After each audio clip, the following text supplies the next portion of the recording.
Hey everyone, today we will study about what is utility software.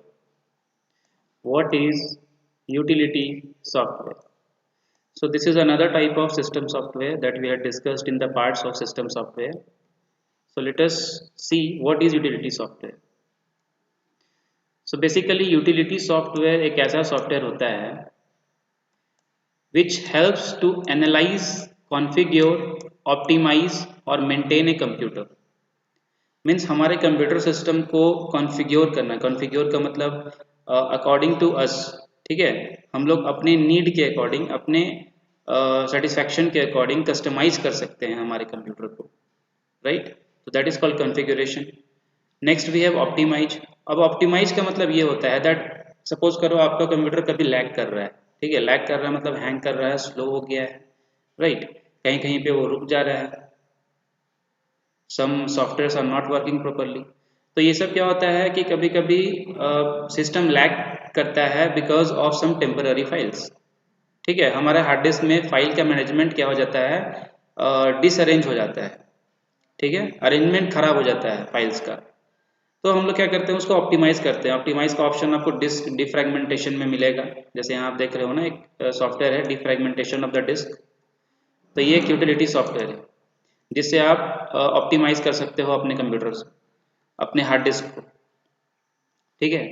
तो utility software basically आपको use किया जाता है for the maintenance of our computer system, ठीक है, हमारे कंप्यूटर को मेंटेन करके रखने के लिए। मीन्स उसको एक प्रॉपर वर्किंग कंडीशन में बनाए रखने के लिए यूटिलिटी सॉफ्टवेयर का यूज किया जाता है। You can see here it is used to enhance functioning of computer system.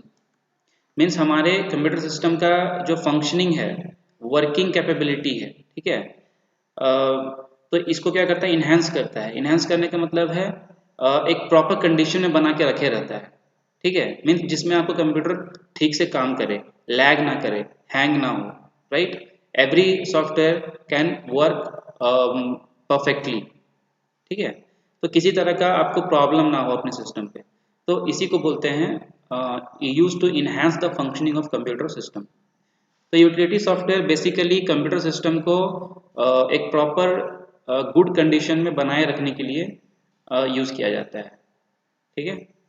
So as an example you can see here also system protection. System protection के लिए फायरवॉल है, एंटीवायरस है, text editors, virus scanners जो antivirus होता है, right. अब utility software भी हम इसको ऐसे भी बोल सकते हैं जो हमारे लिए यूजफुल हो, राइट, जो हमारे सिस्टम के लिए यूजफुल हो, हमारे सिस्टम को एक गुड वर्किंग कंडीशन में बनाए रखने के लिए यूजफुल हो, ठीक है। तो वैसे सॉफ्टवेयर्स को हम यूटिलिटी सॉफ्टवेयर्स क्या बोलते हैं, सिस्टम सॉफ्टवेयर का पार्ट है ये, जिनको हम बोलते हैं यूटिलिटी सॉफ्टवेयर। सो एग्जाम्पल में देख सकते हो एंटीवायरस सॉफ्टवेयर, आप लोग सब यूज़ किए होंगे एंटीवायरस, जैसे कि अवास्ट है, क्विकहिल है, राइट, नॉर्टन है, कैस्पर्सकी है, K7 है, बहुत सारे ऐसे हैं। और विंडोज़ में बाय डिफ़ॉल्ट एक विंडोज़ ऑपरेटिंग सिस्टम का ही एक एंटीवायरस हम लोग को प्रोवाइड किया जाता है, जिसको हम लोग बोलते हैं विंडोज़ डिफेंडर, राइट। ये बाय डिफ़ॉल्ट इनबिल्ट होता है हमारे सिस्टम पे, ऑपरेटिंग सिस्टम में, जो माइक्रोसॉफ्ट ही हम लोग को प्रोवाइड करता है, राइट। तो ये भी आप लोगों ने देखा होगा। नेक्स्ट है हमारा डिस्क फाइल या फोल्डर मैनेजमेंट सॉफ्टवेयर, ठीक है, जिससे हम लोग अपने हार्ड डिस्क को मैनेज कर सकते हैं, हार्ड डिस्क का पार्टीशन को मैनेज कर सकते हैं, ठीक है। हार्ड डिस्क में जैसे कि आप देखते हो ना, C ड्राइव है, D ड्राइव है, E ड्राइव है, राइट। तो ये जो ड्राइव्स होता है ना, ये ड्राइव्स को आप कम भी कर सकते हो या ज़्यादा भी कर सकते हो, इसको पार्टीशंस बोलते हैं, ठीक है। तो वो पार्टीशंस आप ज़्यादा भी बना सकते हो या 2 पार्टीशंस भी करके रख सकते हो। तो ये सारा डिस्क फाइल या फोल्डर मैनेजमेंट से होता है। Next we have compression software, for example WinZip, WinRAR।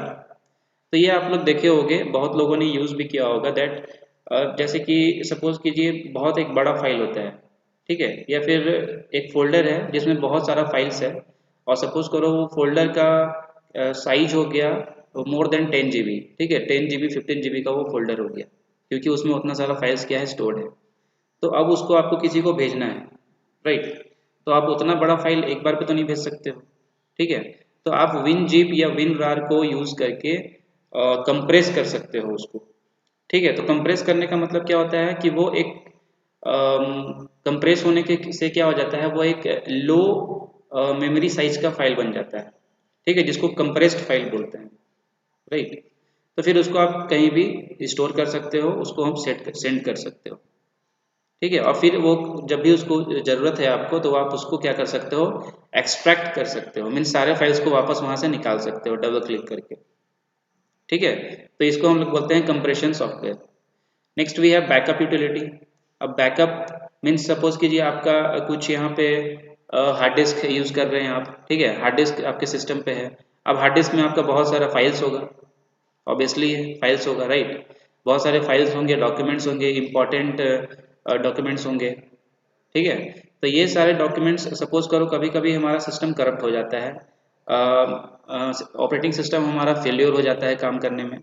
तो कभी कभी क्या होता है, हार्ड डिस्क भी क्रैश हो जाता है, राइट। मीन्स हार्ड डिस्क से आपका सारा का सारा डेटा क्या हो जाता है, कभी कभी लॉस्ट हो जाता है बाय मिस्टेक ऑल्सो, है ना। तो बैकअप सॉफ्टवेयर क्या होता है ना, बैकअप सॉफ्टवेयर हम लोग को प्रोवाइड करता है एक स्पेस, क्लाउड स्पेस, जिसमें आप सारा का सारा चीज़ को बैकअप करके रख सकते हो।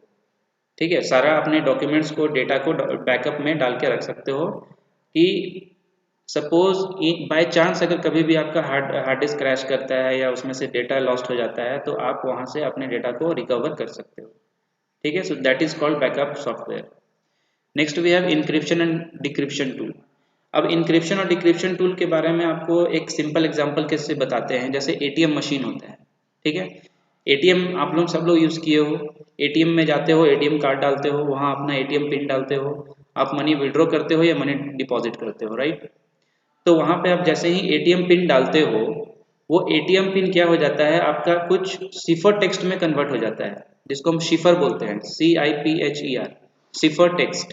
ठीक है, उसका मतलब ये होता है कि कुछ ऐसा सिंबल्स में वो कन्वर्ट हो जाएगा, है ना, जिससे कि अगर हैकर्स अगर आपके मीन्स उस एटीएम मशीन के जो ऑपरेटिंग सिस्टम है, ठीक है, उस पर अगर हैकर्स सपोज करो बैठे हुए हैं कि अगर उसने किसी ने कार्ड डाला, पिन डाला, तो मैं उसका पिन को क्या करूँगा, आइडेंटिफाई कर लूँगा और वहाँ से फिर उसके अकाउंट को हैक कर लूँगा, राइट। तो उससे बचने के लिए इंक्रिप्शन या डिक्रिप्शन टूल को यूज़ किया जाता है हमारे एटीएम मशीन में। ठीक है, ये एक तरह का यूटिलिटी सॉफ्टवेयर। तो ये क्या करता है, आपके पिन को एक अलग ही तरह का सिंबॉलिक टेक्स्ट में क्या करेगा, उसको कन्वर्ट कर देगा। ठीक है, तो जिससे कि कोई भी हैकर्स हमारे पिन कोड को, जो एटीएम पिन होते हैं, उसको समझ नहीं पाएंगे कि एक्चुअली में वो पिन था क्या, राइट। तो इस टूल को बोलते हैं, इस सॉफ्टवेयर को बोलते हैं इंक्रिप्शन या फिर decryption tool. So this was all about utility software. I hope you have understood the concept of utility software. In the coming lectures, we will see the last type of system software, which is programming language translators. Thank you.